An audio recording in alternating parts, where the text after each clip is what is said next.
Bueno, muy buenos días, amados. Qué bueno verles en esta mañana a todos. Qué regalo maravilloso.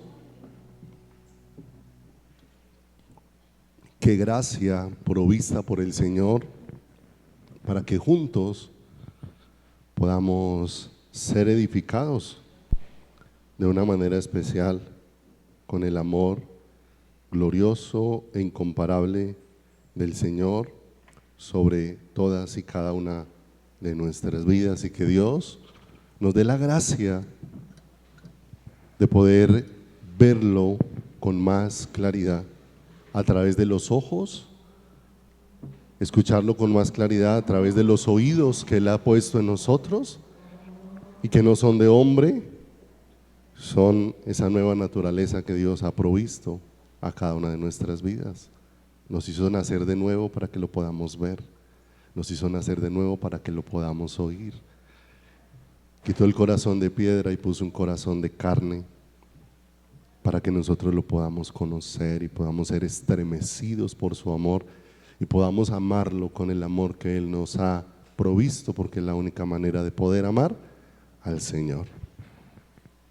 Quisiera comenzar esta mañana con algo que esta semana, buscando unos remedios para el perrito, me encontré con una historia muy particular a través de la cual Dios pudo hablar mucho a mi corazón y a mi vida, porque mientras buscaba algunos alimentos para el perrito, encontré que apareció una pregunta y era: ¿por qué los perritos, cuando se miran al espejo, la mayor parte del tiempo no se reconocen?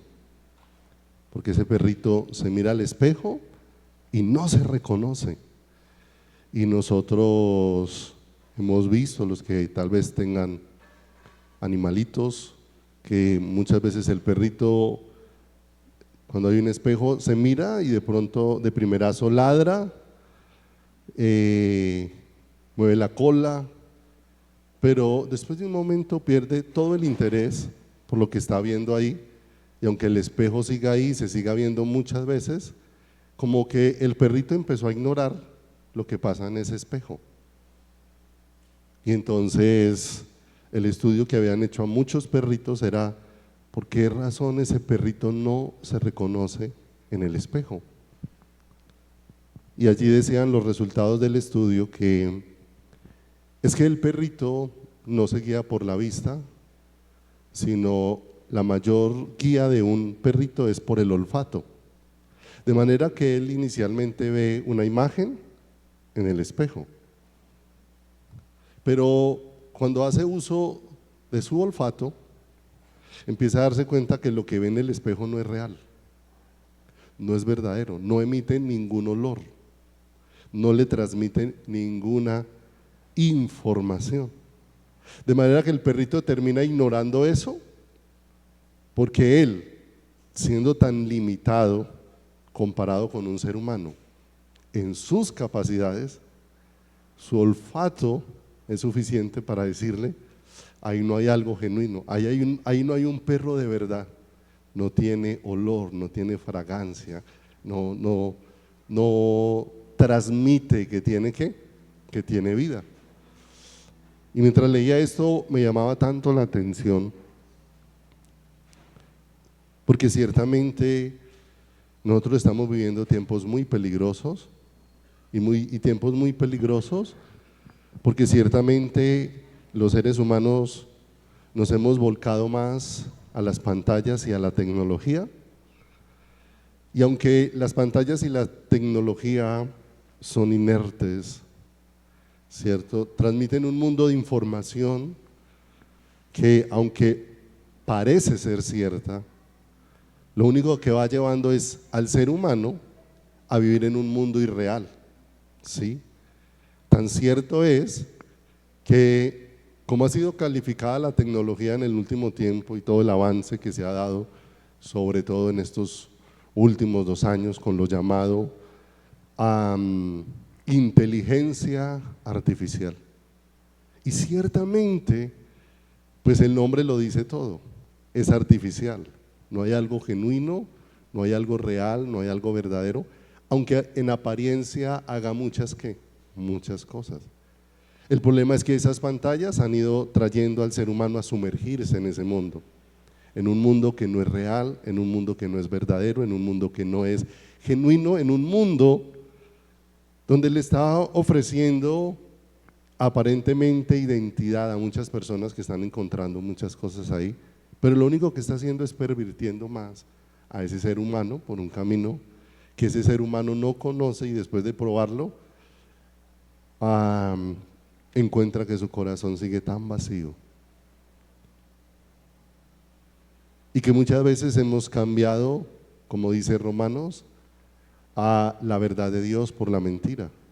Hemos cambiado el mundo artificial, ese mundo de la pantalla artificial, y hemos dejado el mundo de la verdad de Dios, donde Dios desea darse a conocer, todo lo que Dios nos quiere señalar a través de las Escrituras.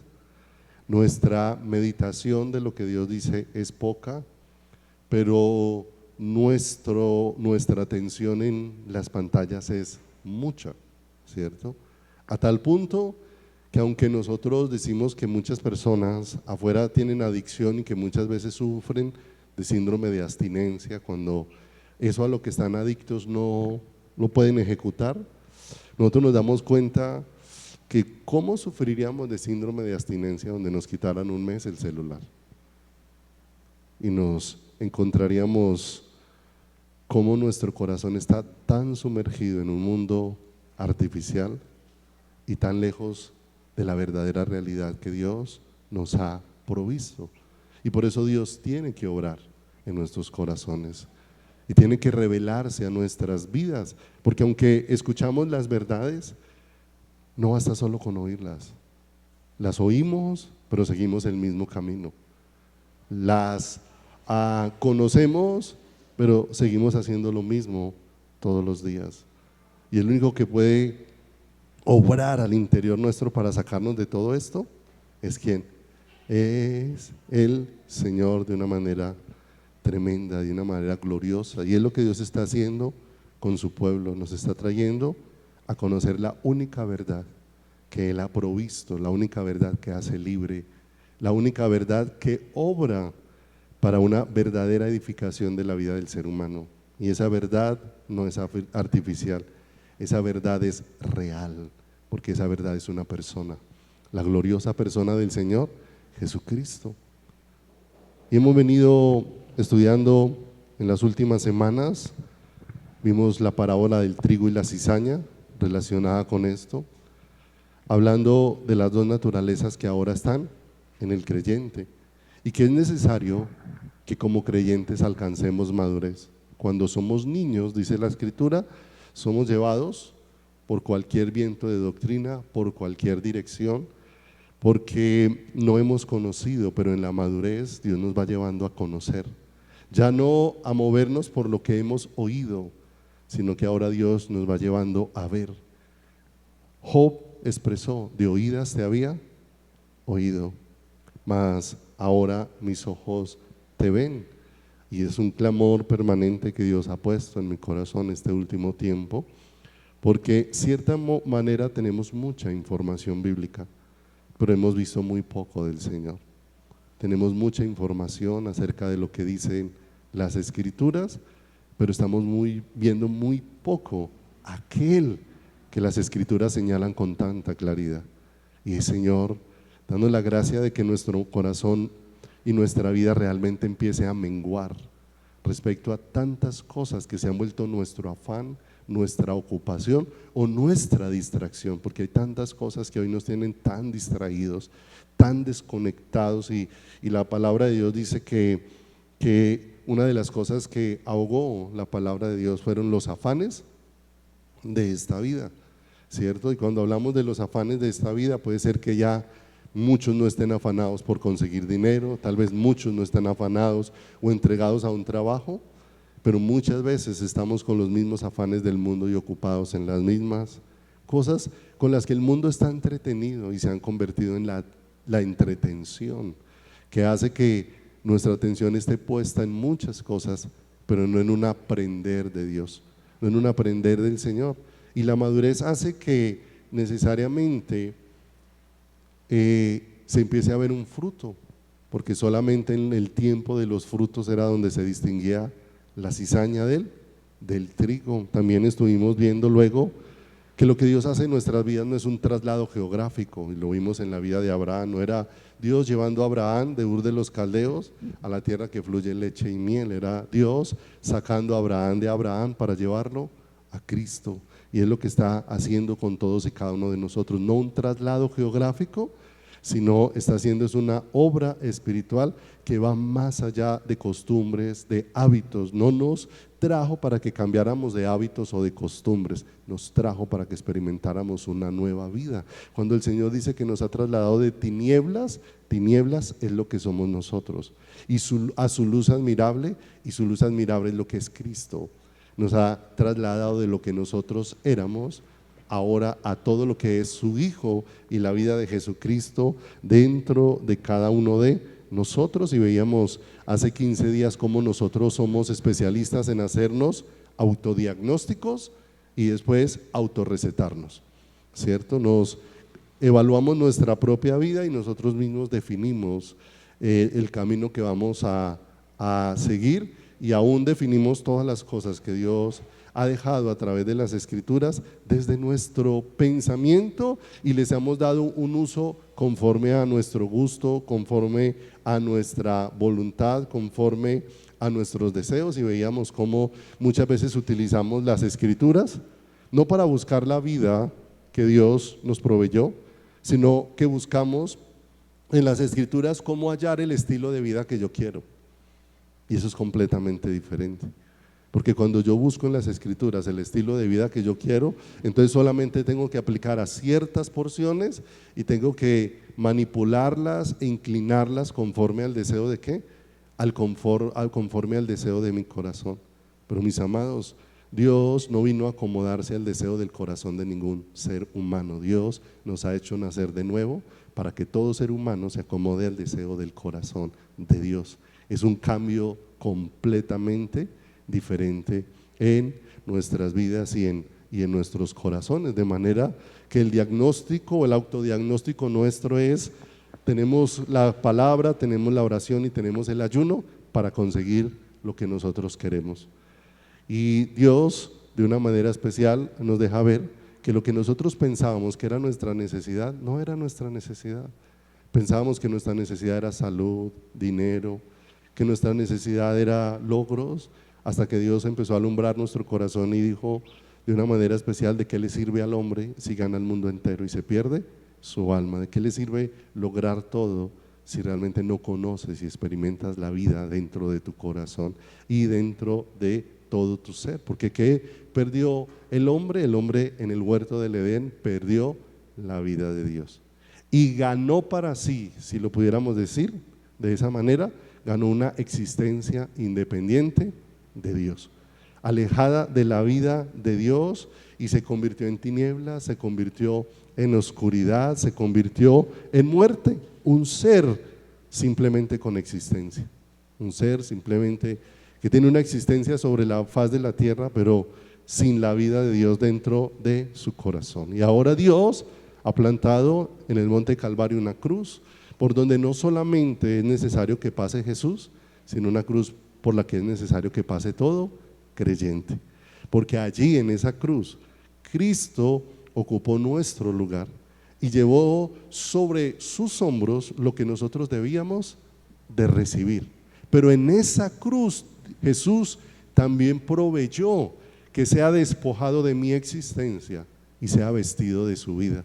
De manera que esa cruz no solamente me quita las consecuencias del pecado, sino que esa cruz me va a despojar del pecado, me va a despojar de mí mismo para poderme vestir de la vida que Dios ha provisto para cada uno de nosotros. Y veíamos que este sí es el verdadero discipulado, que no es ser un aprendiz, que no es ser un alumno, que no es una persona que, aunque necesitamos escudriñar las escrituras, no se trata de una persona que haga cursos bíblicos, que haga cursos teológicos. Los títulos teológicos no llenan a una persona de conocimiento de Dios. Tal vez lo pueden llenar de conocimiento bíblico, lo pueden llevar a ser una persona que tenga una mayor destreza en el manejo del libro, pero no un corazón más rendido a Dios. La única manera de que eso suceda es que Dios se vaya revelando al corazón, que Dios se vaya mostrando a la vida. Cuando el Señor se dejó ver por Pedro, el Señor le dice a Pedro que le preste su barca. Desde allí el Señor enseña y después le dice a Pedro que bogue mar adentro. Y contra todo lo que Pedro conocía, Pedro dice: nosotros tenemos una forma, nosotros tenemos un conocimiento, tenemos una experiencia, y todo lo que conocemos nos dice que esta no es la hora de pescar, y al sitio donde nos está llevando no es el sitio para pescar. Pero llega un momento donde Pedro dice: pero llega el momento de desprenderme de todo lo que yo conozco, mi experiencia, mi capacidad, mi habilidad, mi conocimiento, para dejarme guiar por tu palabra, más en tu palabra echaré la red. Y bogó mar adentro, y dice que el Señor hizo que recogieran gran cantidad de ¿qué? Gran cantidad de peces. Pero mire lo diferente entre ver un milagro y empezar a ver al Señor.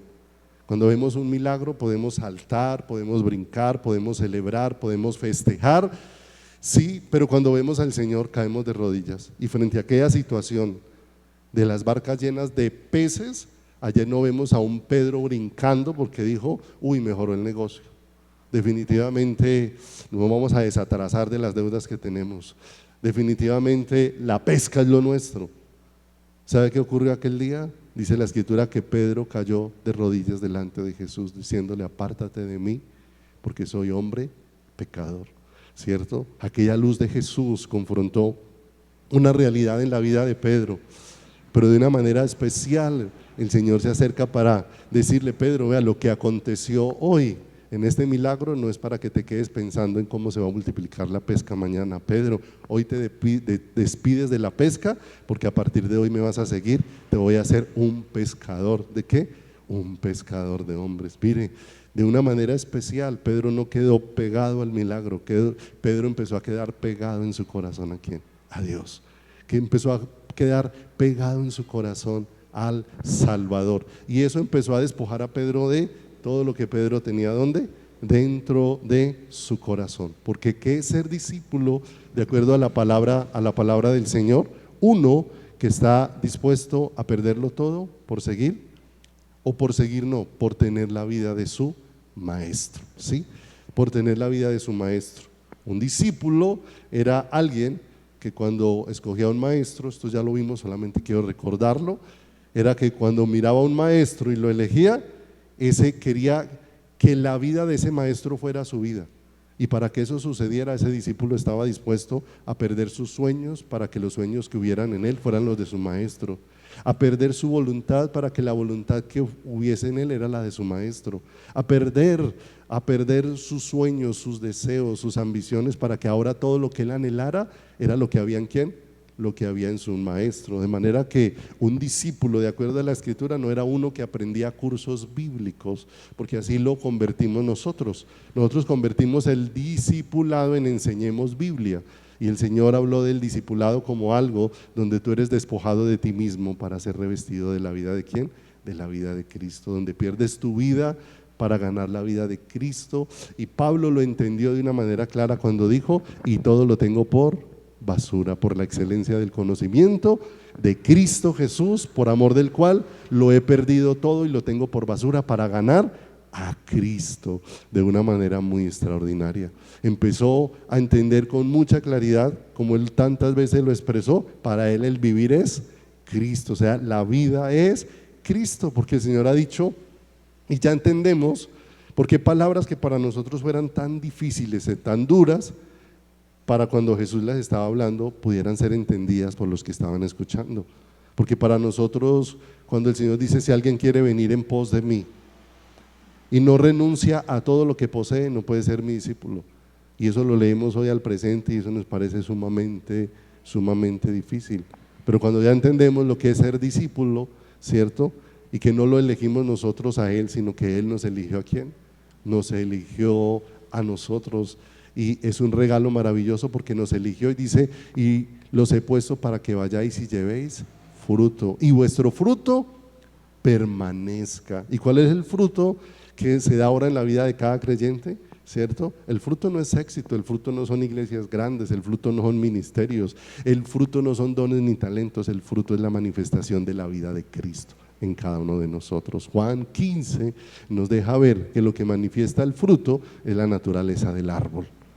Yo soy la vid verdadera y ustedes son los que, los pámpanos. Lo que se ven esas ramas que producen un fruto es que esas ramas empiezan a manifestar en la naturaleza del árbol, ¿cierto? Y nosotros hemos recibido una nueva naturaleza para que eso sea lo que se manifieste en todos y cada uno de nosotros, ¿sí? Entonces, pensando en esto de una manera tan tremenda, necesito seguir entendiendo y creciendo en esto de tomar la cruz. Si alguno quiere venir en pos de mí, niéguese a sí mismo, tome su cruz cada día y sígame. Y es una invitación hermosa de parte del Señor cuando extendió sus cuerdas de amor sobre todos y cada uno de nosotros, porque esa cruz significa ser despojado de mí, pero en esa cruz es donde Dios me va a vestir de todo lo que Él de todo lo que Él es, porque el ser humano tiene muchas ideas de lo que Dios quiere, pero Dios solamente quiere una sola cosa para nosotros, y es la vida de su Hijo dentro de cada uno de aquellos que has llamado, que ha levantado, sobre los que ha traído salvación. Y como necesitamos entender todo esto con claridad, hoy vamos a hablar, o por lo menos hasta donde alcancemos a llegar, de la cruz y de la oración. Porque si hay algo que necesitamos nosotros es retomar un camino que tal vez hemos dejado, y es el camino de orar.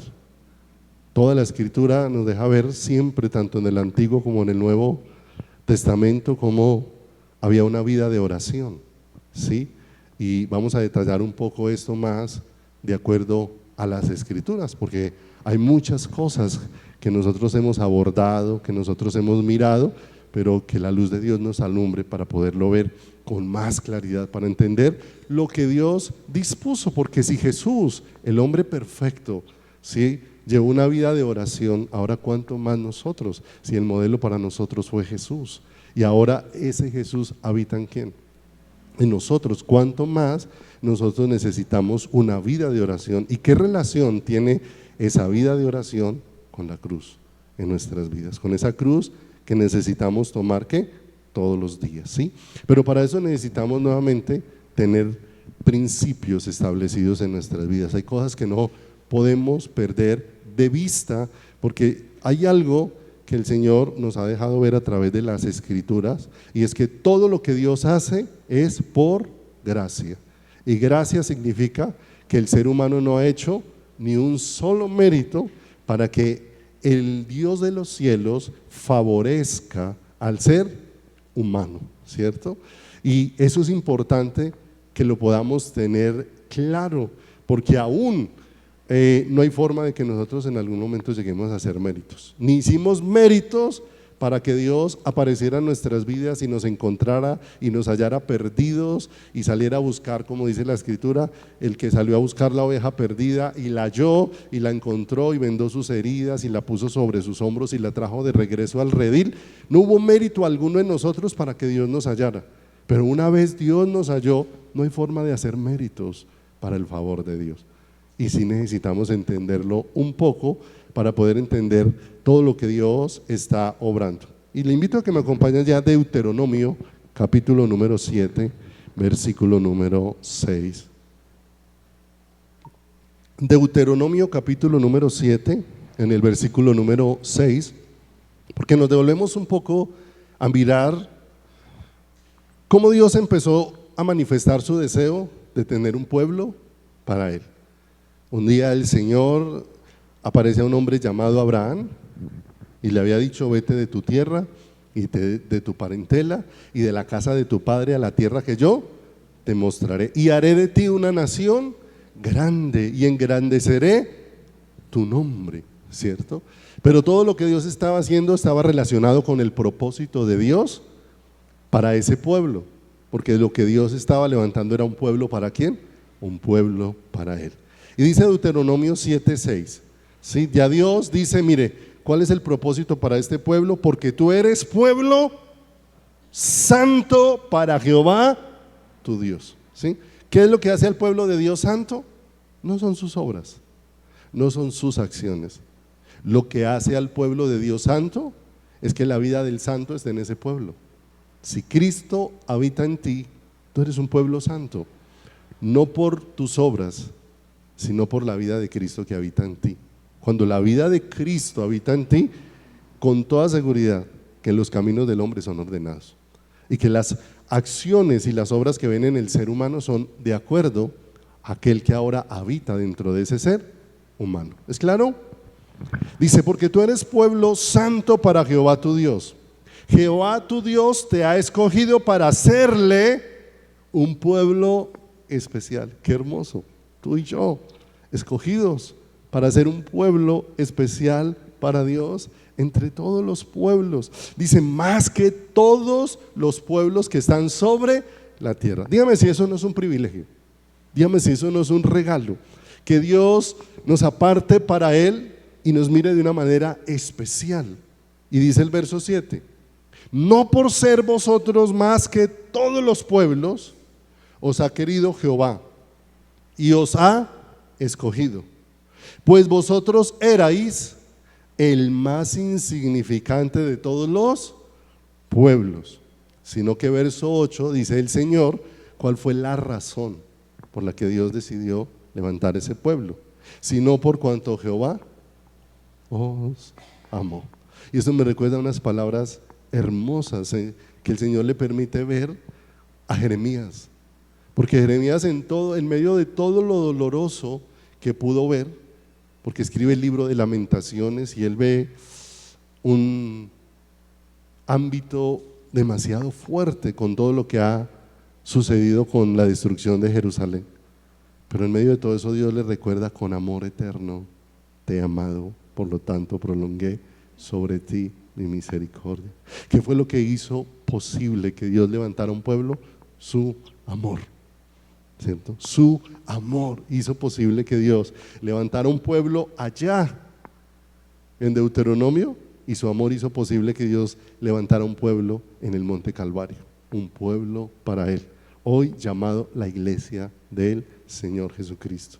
Y dice, verso 8, sino por cuanto Jehová os amó y quiso guardar el juramento que juró a vuestros padres, os ha sacado Jehová con mano poderosa y os ha rescatado de servidumbre de la mano de Faraón, rey de Egipto. Y entonces es hermoso, porque aquí es donde nosotros necesitamos mucho que Dios en su gracia nos permita, por esa nueva vida que puso en nosotros, poder conectar con el pensamiento de Dios, porque los escogió para hacerle un pueblo ¿qué? Especial. Dios llamó a ese pueblo su gran tesoro, Dios lo hizo su tesoro. Dios escogió a este pueblo, pero escuchen, no escogió a Israel en su momento para darle gloria terrenal, porque la imagen que nosotros tenemos muchas veces de Dios es, si Dios trajo su salvación sobre mi vida, entonces lo que relaciono es lo que Dios quiere hacer con cómo Dios me va a dar gloria de este mundo. No, la gloria de este mundo y la gloria de Dios no son compatibles. No son compatibles. Dios no escogió a ese pueblo para darle gloria terrenal. Dios escogió a ese pueblo para hacerlo partícipe de su gloria, que es diferente. Para hacerlo partícipe y hacerlo partícipe de su gloria, escogió a ese pueblo para hacerlo partícipe de lo que Él es. Él escogió un pueblo y decidió regalarse un pueblo. ¿Para qué? Para sí. ¿Qué motivó, qué llevó a Dios a hacer eso? Su amor. No había merecimiento alguno en ningún ser humano. Pero ¿qué pasó con este pueblo? Malentendió el misterio de Dios. Malentendió lo que Dios quería hacer, porque cuando somos los seres humanos Los que interpretamos las cosas de Dios, cuando nosotros somos los que las interpretamos, las pervertimos, porque las llevamos en una dirección diferente, en una dirección equivocada a la que Dios puso. ¿Qué hace el hombre natural interpretando los pensamientos de Dios? Los pervierte. ¿Por qué? Porque el hombre natural solo busca una cosa. El hombre natural busca es su propia gloria. El hombre natural busca es su propia comodidad. El hombre natural busca es su propio beneficio, su propio bienestar, su propia complacencia, su propia seguridad. Y si para eso le sirve Dios, entonces ahí sí, bienvenido Dios. Pero no es alguien que está al servicio de Dios, sino alguien que quiere poner a Dios al servicio ¿qué? Al servicio suyo. Y malinterpreta el hombre natural las cosas de ¿quién? Las cosas de Dios.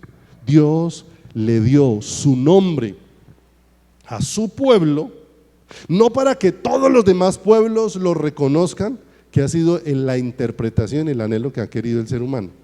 Si somos el pueblo de Dios, que todo el mundo reconozca que somos el pueblo de ¿quién? De Dios. Ahora, ¿para qué Dios puso su nombre en nosotros? Cuando hablamos de su nombre, hablamos de que Él puso lo que Él es en nosotros.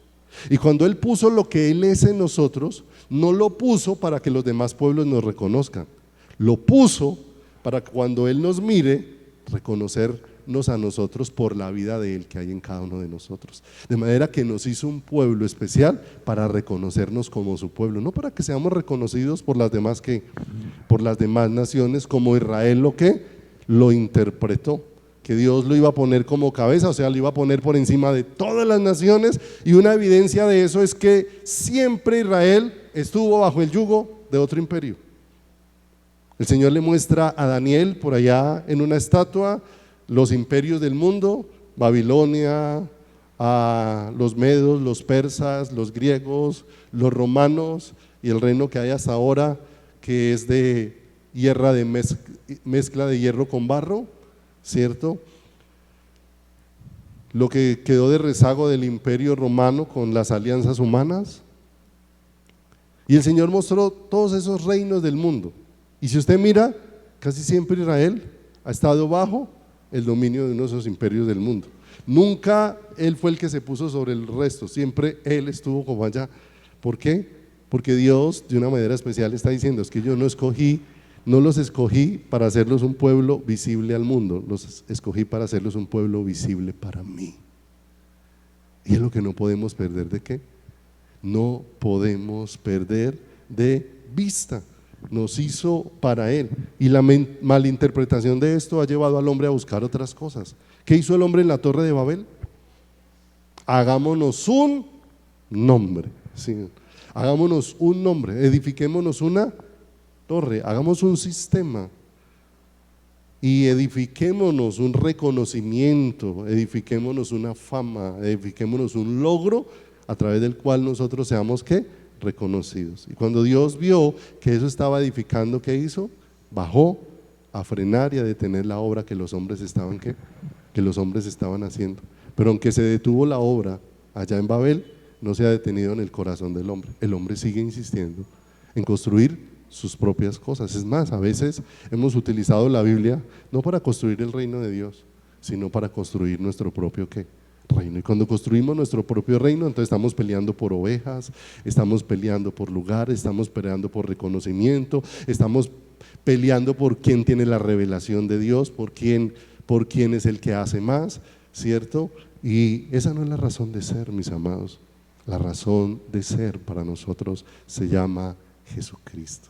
Nosotros no somos ovejas de César, nosotros somos ovejas de su rebaño. El pastor de nuestras vidas, ¿cierto? Este varón simplemente cumple una función, pero el verdadero pastor de las almas se llama Jesucristo. Él es el verdadero pastor que pastorea nuestras vidas, y a Él es a quien le pertenecemos. Pero la malinterpretación hizo que el hombre se quisiera hacer un nombre, y hoy en día el hombre sigue con la misma intención aún dentro del cristianismo, ¿sí o no? ¿A quién queremos hacer famosos? A los pastores. ¿A quién queremos hacer reconocidas? A las congregaciones de nuestro nombre. Cantidad de de cosas que nosotros queremos hacer reconocidas y por las que peleamos. Hace poco que estaba reunido con un pastor de otro lugar, ¿sí? Entonces hablábamos los dos y cuando empezamos la conversación, porque apenas lo había conocido, apenas nos habíamos sentado a tomarnos un café y nos estábamos conociendo, entonces él me empezó a poner un poco de temas doctrinales. Entonces él me decía, bueno, defíname ustedes qué clase de iglesia son. Ustedes son metodistas, ustedes son reformistas, ustedes son calvinistas, ustedes qué clase de iglesia son. Le dije, vean, la verdad, lo único que le puedo decir es que somos de Cristo.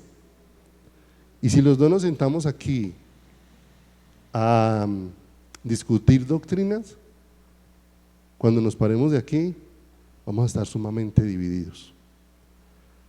Hagamos una cosa, porque no nos sentamos aquí y hablamos del tesoro más sublime, incomparable, se llama Jesucristo. Y con toda seguridad, cuando terminemos esta conversación, nos vamos a estar amando, porque no vamos a estar mirando letra, información, no vamos a estar mirando cómo los hombres han interpretado desde diversos puntos tantas cosas, sino vamos a estar mirando la vida misma que es el Señor. Y esa vida misma es la que nos une. Entonces ya no estamos peleando de qué doctrina somos, sino que estamos hablando de cuál es la vida que estamos experimentando cada uno dentro de nosotros. Y esa es la realidad a la que Dios nos ha llamado. Y eso que pasó allá en Babel, después lo llevamos y lo vemos allá en la formación del pueblo de Dios y su culto religioso. En el tiempo de Elí, ¿cierto? En el tiempo de Elí, ellos no contemplaban la vida de Dios como la realidad que tenía que invadir sus corazones y llenar sus vidas, sino que contemplaron a Dios como un amuleto que había que cargar para que las cosas salieran bien y para que los que ellos pensaban se pudiera cumplir. De manera que salieron a la guerra contra los filisteos, están peleando contra los filisteos, están perdiendo la batalla y se acuerdan, hay que traer a Dios a esta batalla. Y la traen en la figura del arca, traen el arca para ponerla en medio de la batalla y que entonces ahora se manifieste Dios para darnos la victoria que nosotros esperamos. Y tantas veces esa es nuestra invocación del nombre de Dios. ¿Cómo traemos a Dios para esas cosas en las que yo necesito una victoria, para que Dios me dé la victoria en esas cosas? Y aquel día Dios les dejó ver claramente que Él no estaba ahí para hacer la voluntad de ellos, ellos estaban ahí para hacer la voluntad de Él. Y aquel día Dios los dejó derrotados. Aquel día el arca fue llevada cautiva por los filisteos. Y el Señor dejó una vez más ver que no era Dios el que había abandonado a su pueblo, no fue Dios el que abandonó a su pueblo. Él dijo, no te dejaré y no te desampararé, y toda la escritura nos ha dejado ver la historia de Israel, que Dios nunca ha dejado a Israel, aunque muchas veces ha tenido que disciplinarlo y trabajar con Israel, pero nunca lo ha abandonado. De manera que lo que aconteció en los días de Elí no era Dios abandonando a su pueblo, sino que todo lo que estaba pasando en el pueblo evidenciaba cómo el pueblo había abandonado a Dios, cómo el pueblo había abandonado a Dios. Seguimos avanzando y se construye el templo de Salomón, una obra gloriosa a los ojos ¿de quién? De los hombres, por su edificación, por su forma, por sus materiales, por toda la estructura que se hizo. Pero aquel día el Señor les dejó ver algo en la inauguración de aquel templo. Dice que la gloria de Dios descendió y llenó todo el templo, y que nadie podía estar ahí dentro del templo a causa de la gloria de Dios que lo llenaba, ¿qué? Todo. Y el Señor trajo y traía un mensaje claro: mire, lo que ustedes necesitan en este lugar no es más ceremonial, lo que ustedes necesitan en este lugar es esa manifestación gloriosa de la vida y de la presencia de Dios. Dios es suficiente. Dios dejó que no hubiera nada más para ser Él el que lo llena, ¿qué? El que lo llena todo. Pero más adelante vemos cómo esa estructura terminó en ¿qué? Terminó en ruinas. Y el Señor deja ver en qué se convirtió el templo de Ezequiel cuando el hombre interpretó las cosas de Dios y no dejó que Dios le enseñara. Cuando el Señor le muestra, eso lo pueden leer en Ezequiel capítulo 8 en su casa, le da una visión del templo y el Señor le dice: te voy a mostrar lo que pasa en el templo. Y lo lleva Y lo introduce en el templo, y cuando lo introduce en el templo dice que lo llevó al lugar, a las cámaras de los 70 ancianos. Esos 70 representaban los más importantes, ¿cierto? Los que formaban como el grupo, por así decirlo, de gobierno religioso. Y dice, les voy a dejar ver lo que están haciendo. Dice que tenían sus paredes llenas de figuras, y todos estaban quemando incienso a sus dioses, y lo estaban haciendo dentro del templo, ¿cierto? Pero no era el lugar físico, era que ellos, en cierta manera, si no entendían cuál era la vida provista desde el ser humano, todos nosotros, todo lo volvemos idólatra, si no es la naturaleza de Dios la que se manifiesta. Cuando Dios levantó la serpiente de bronce en el desierto, la levantó como una figura anticipada de lo que era Cristo. Cuando Cristo vino, dio claridad y dijo que así como la serpiente fue levantada en el desierto, así fue necesario que fuera levantado el Hijo del Hombre. Pero ¿qué hicieron ellos con la serpiente? Le dieron una interpretación diferente a la de Dios, y la convirtieron, por allá dice la escritura, que se llamaba Neustán, porque la convirtieron en un lugar de idolatría. Y Dios, de una manera especial, les deja ver ahora allí en el templo, que hay esos 70 ancianos viendo las cámaras llenos de idolatría. Dice que lo llevó al lado de norte, a la puerta, y encontró a un grupo de mujeres endechando, llorando a Tamuz, el dios de la fertilidad. Y dice que lo llevó a otro lugar de las recámaras, y al lugar que daba entre el atrio y el altar, y habían como un grupo de 25 hombres dándole la espalda al altar, y todos adorando al sol. ¿Qué se encontró dentro de ese templo? Que Dios había dicho que todo lo que era necesario para ellos era la gloria de Dios, y la gloria de Dios es todo lo que Él es. Pero la interpretación del hombre llevó al hombre simplemente a ocupar un lugar dentro de la edificación, pero no a entender cuál era la vida de quién, cuál era la vida de Dios.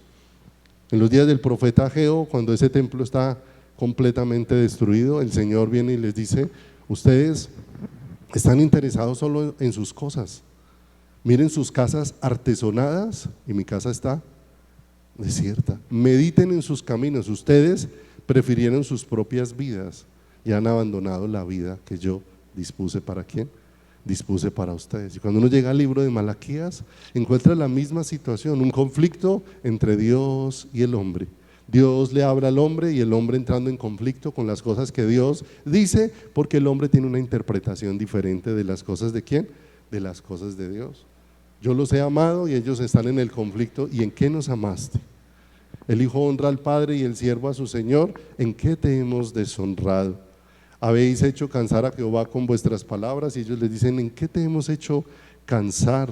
Y de una y otra manera el Señor está hablándoles, pero ellos tienen una interpretación diferente de qué, de las cosas dentro de su corazón. Jeremías capítulo número 2 verso 13 nos deja ver con claridad qué había acontecido, y dice la escritura allí: porque dos males ha hecho mi pueblo.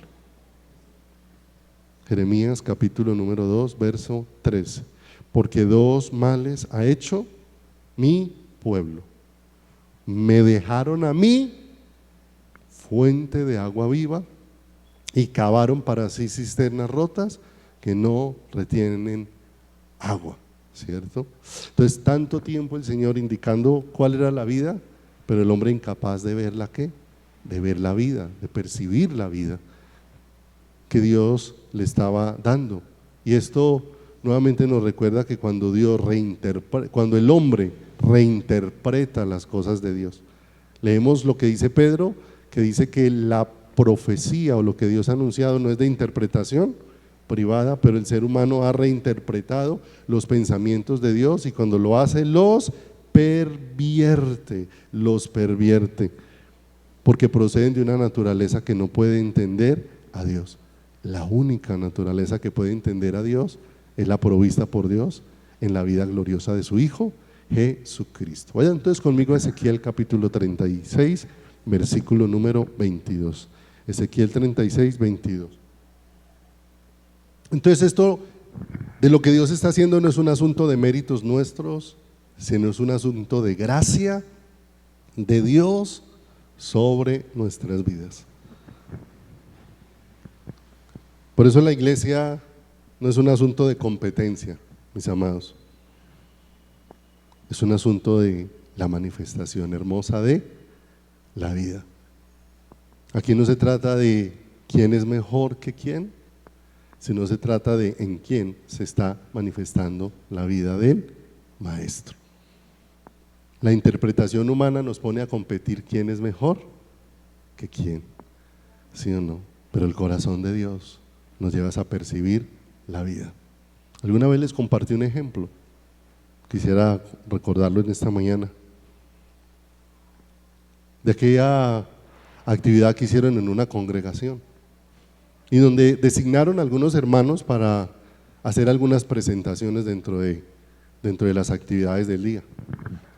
Pero coincidió que a dos hermanos completamente diferentes les tocó hacer como la misma actividad. En horas de la mañana a un joven le correspondió declamar el Salmo 23, el Señor es mi pastor y nada me faltará.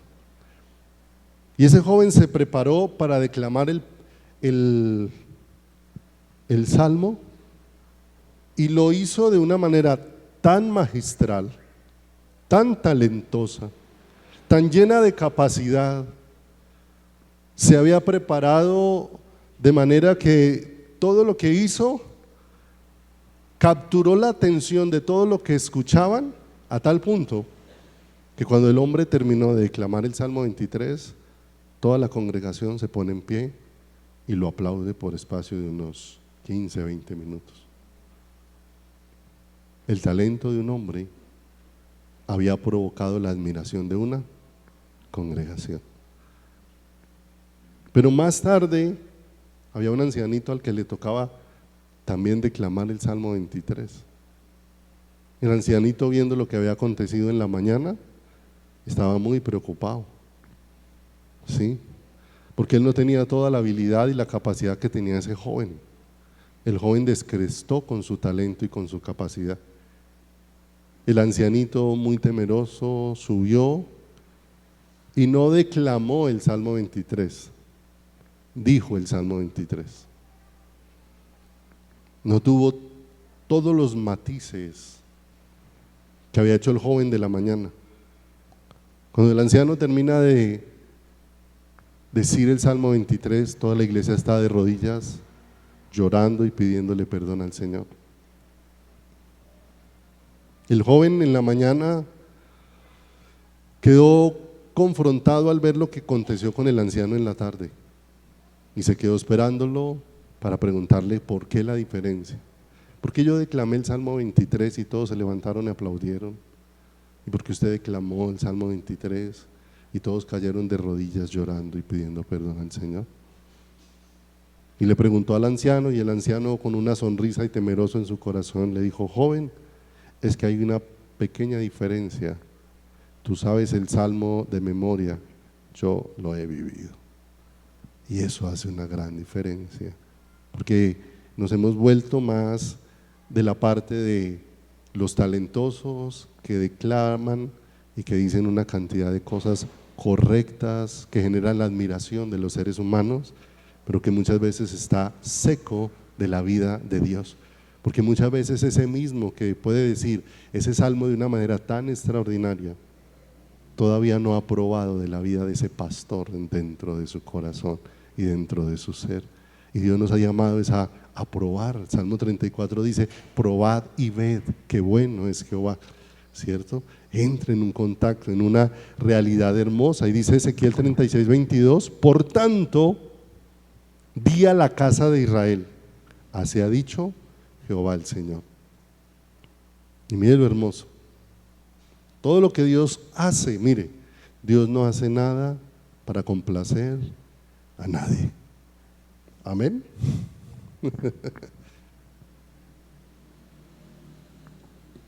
Todo lo que Dios hace, lo hace para un único propósito: su gloria. Por tanto, di a la casa de Israel, así ha dicho ¿quién? ¿Quién lo está hablando? No lo hago por vosotros, oh casa de Israel, sino por causa de mi santo nombre, el cual profanasteis vosotros entre las naciones a donde habéis llegado. Y santificaré mi grande nombre profanado entre las naciones, el cual profanasteis vosotros en medio de ellas, y sabrán las naciones que yo soy Jehová, dice Jehová el Señor, cuando sea santificado en vosotros delante de sus ojos. O sea, voy a hacer una obra, voy a manifestar una gracia, pero todo lo que voy a hacer es por amor ¿de quién? Por amor de mi nombre. Todo lo que Dios hace, lo hace para su gloria. Dios no hace nada para la gloria del hombre, no lo pierda de vista. Porque como hoy se han introducido tantas cosas, ¿cierto? Tantas cosas que han desviado nuestro corazón del verdadero propósito de parte de Dios para nuestras vidas. Realmente lo que Dios desea hacer, todo lo hace es ¿para qué? Para su gloria. Dice el verso 24: y os tomaré de las naciones y os recogeré de todas las tierras y os traeré a vuestro país. Esparciré sobre vosotros aguas limpias y seréis limpiados de todas vuestras inmundicias. ¿Qué es lo que motivó a Dios a hacer todo eso? Por amor de su nombre. Y de todos vuestros ídolos os limpiaré. Os daré un corazón nuevo y pondré espíritu dentro de vosotros y quitaré de vuestra carne el corazón ¿de qué? De piedra. Y miren lo hermoso. Por amor de su nombre, Dios va a hacer algo en cada uno de nosotros. Nos va a despojar de nuestra propia vida y nos va a vestir de la vida que Él nos ha provisto. Ese corazón de piedra es nuestra vida, ese corazón de carne es la vida que Él nos ha provisto. Y Él está diciendo: mire, por amor de mi nombre te voy a despojar de ti mismo para vestirte de mí.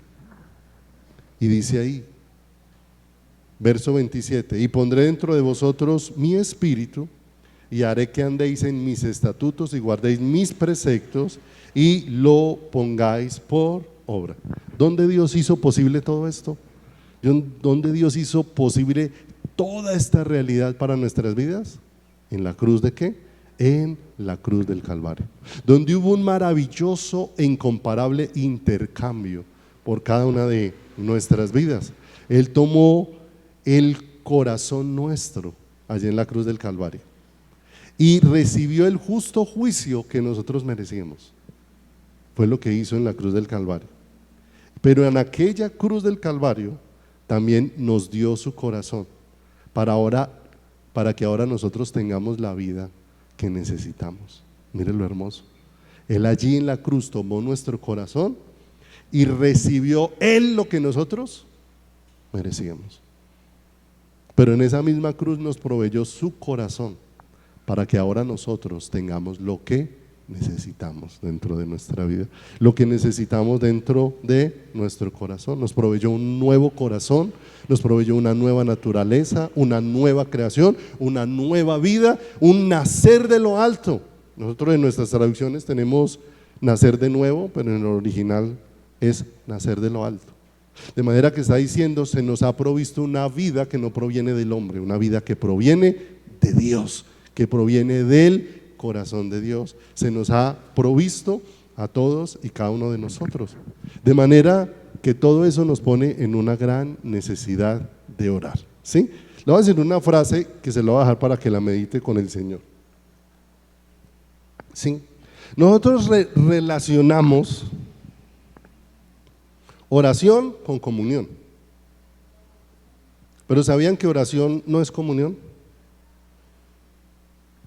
Y eso va a golpear nuestro corazón. Ha golpeado el mío.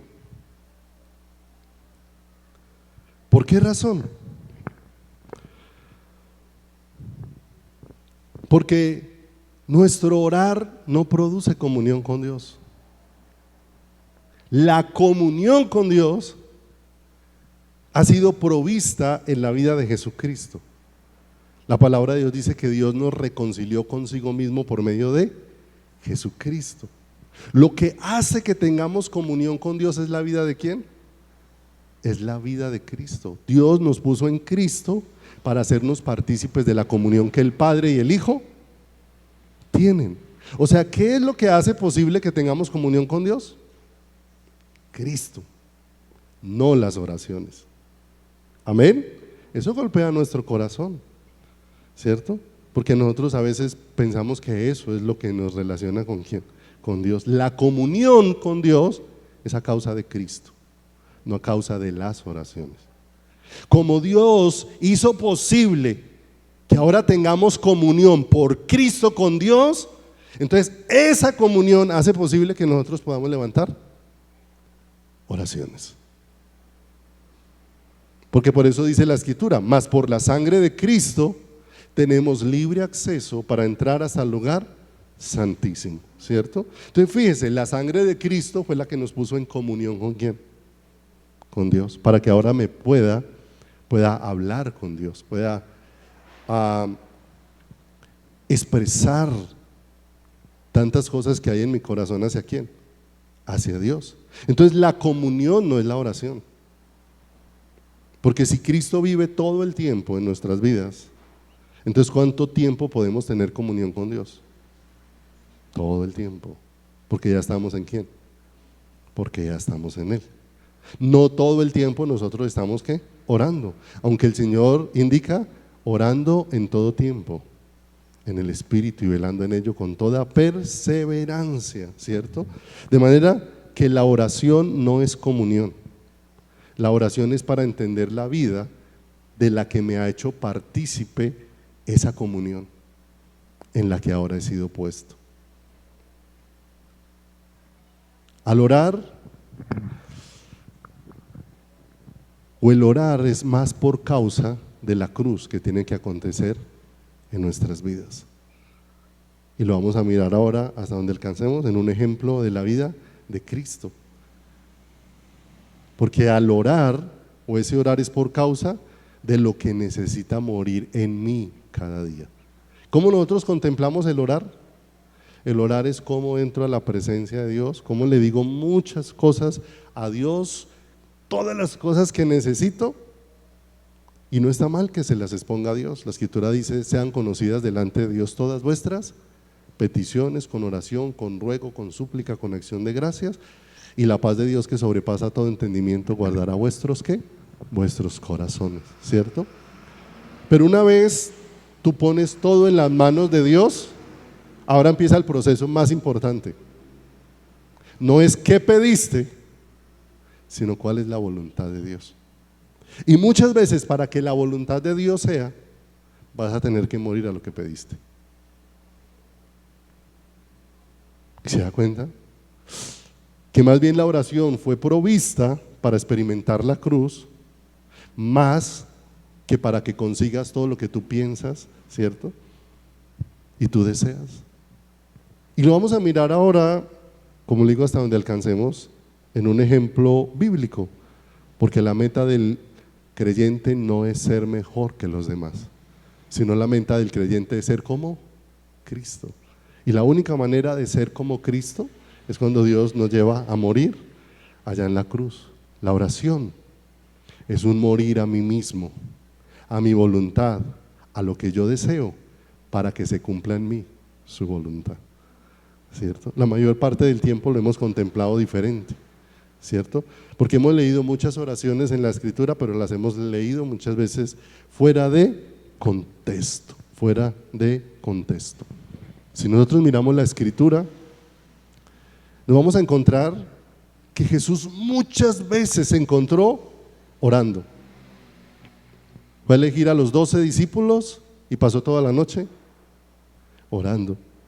Y tantas veces se apartaba a lugares desérticos y pasaba toda la noche orando, ¿sí?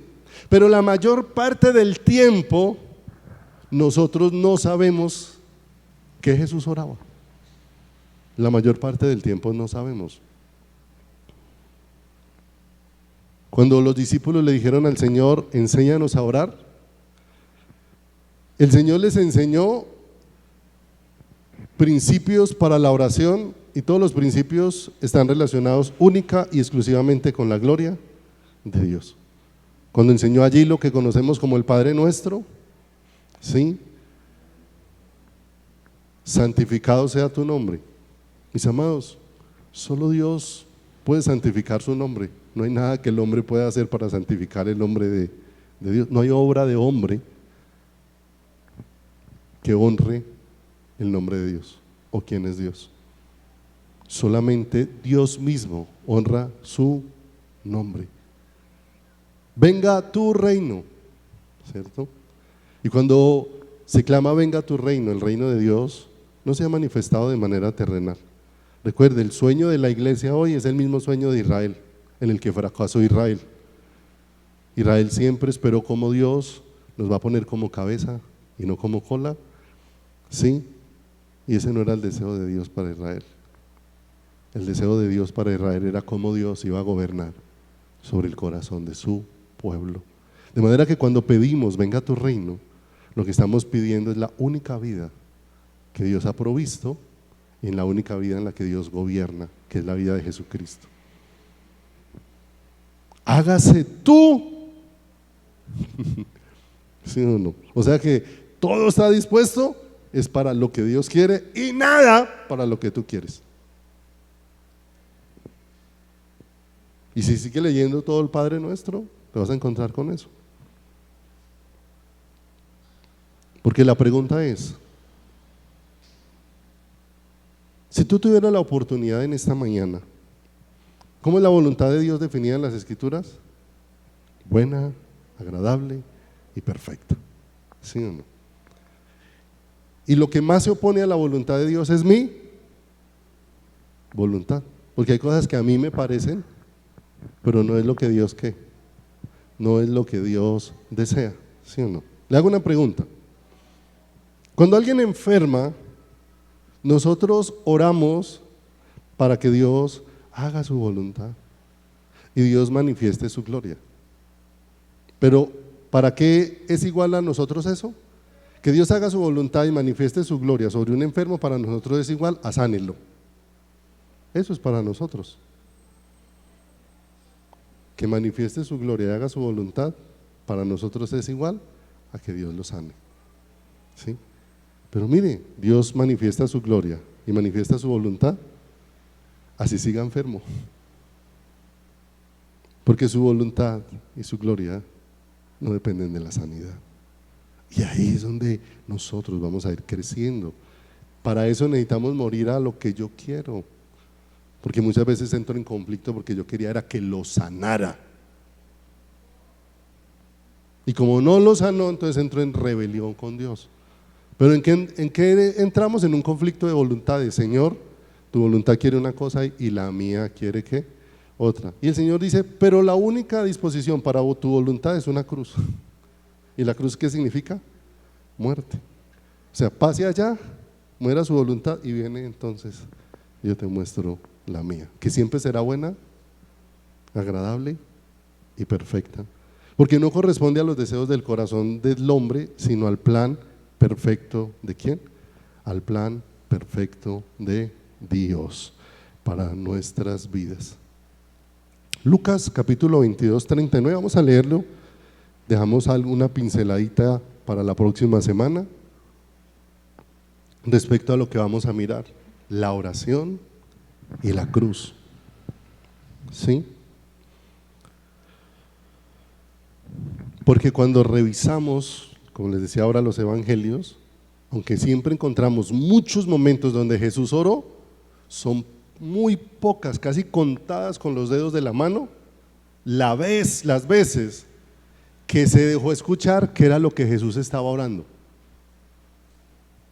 Y no olvide que Jesús oraba porque aunque era Dios, en la tierra estaba como hombre. Y como hombre, aunque era sin pecado, estaba enfrentando las luchas y todas las situaciones que atraviesa un hombre común y corriente como cada uno de nosotros. La diferencia es que él era sin ¿qué? Sin pecado. Y dice Lucas 22, 39, y saliendo se fue como solía al monte de los Olivos. Y sus discípulos también le siguieron. Y cuando llegaron a aquel lugar les dijo, orad para que no entréis en tentación. Y el verso 41, se apartó de ellos a distancia como de un tiro de piedra, o sea, no muy lejos, y puesto de rodillas, ¿qué estaba haciendo Jesús?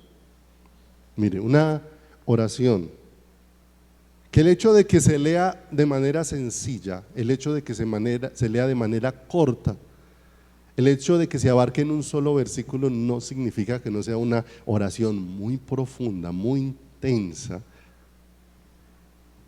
que nos muestra el verdadero camino de la oración. Ya no escuchando a un hombre orar, sino escuchando al hombre perfecto derramar su corazón delante de Dios. Y dice el verso 42, ahora se sabe que estaba orando Jesús allí, diciendo: Padre, si quieres, pasa de mí esta copa, pero no se haga mi voluntad, sino la tuya. Y él está viviendo un momento allí muy tremendo, como el que podemos vivir todos los seres humanos, cuando se trata de renunciar a lo que deseamos para que se establezca lo que Dios desea. Como hombre, Jesús estaba viviendo una lucha intensa allá en el huerto del Getsemaní. Si usted pasa, leamos el verso 43, dice: y se le apareció un ángel del cielo para fortalecerle. Y estando o sea que estaba viviendo un momento fácil allá en el huerto del Getsemaní. Lo vamos a detallar la próxima semana. No era un momento fácil. Como hombre, ¿cierto? Porque allí Jesús estaba experimentando de una manera real como un hombre, representándonos a nosotros, porque Jesús estaba viviendo como hombre, ¿sí?, lo que tenía que atravesar. Era 100% Dios, 100% hombre. Había una voluntad 100% de Dios, pero también había una voluntad ¿de quién? De hombre. Y ahora esa agonía era por causa de esa voluntad de hombre, sujetarse a la voluntad de quién? A la voluntad de Dios. Si te es posible, o sea, si hay otra forma de que se haga lo que tú quieres, Señor.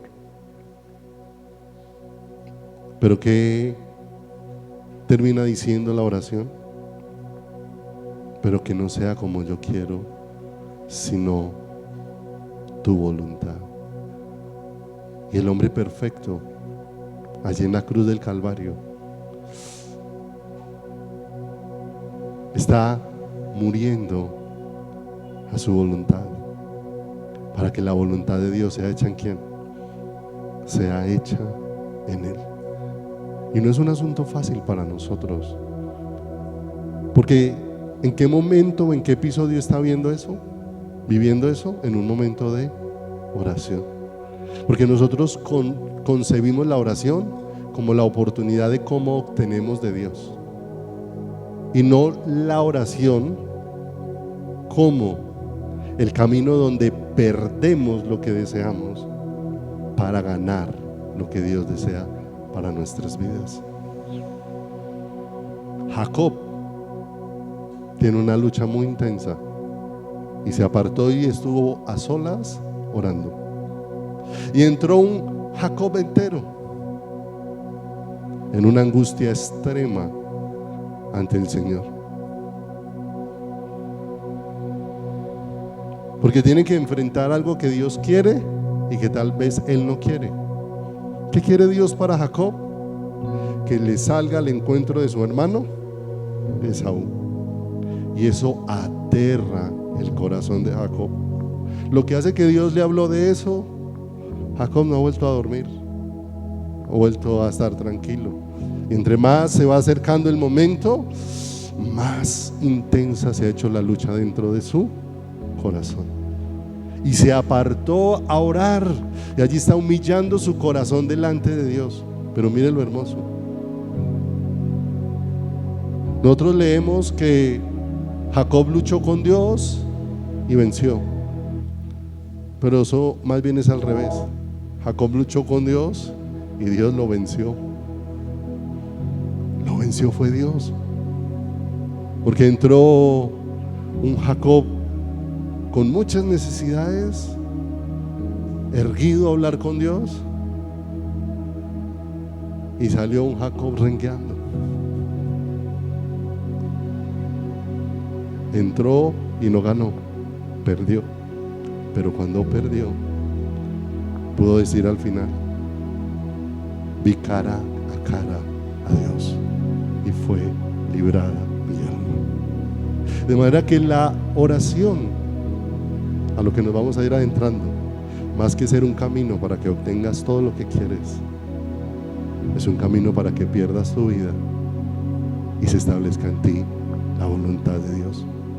No entras al lugar secreto a ganar, entras al lugar secreto a perder todo lo que piensas, todo lo que deseas, todo lo que quieres. Lo expones delante de Dios, pero una vez le dices al Señor que sea tu voluntad, entonces significa que Dios te va a despojar de todo lo que quieres para que veas todo lo que Él desea y seas guiado en esa voluntad maravillosa. Amén.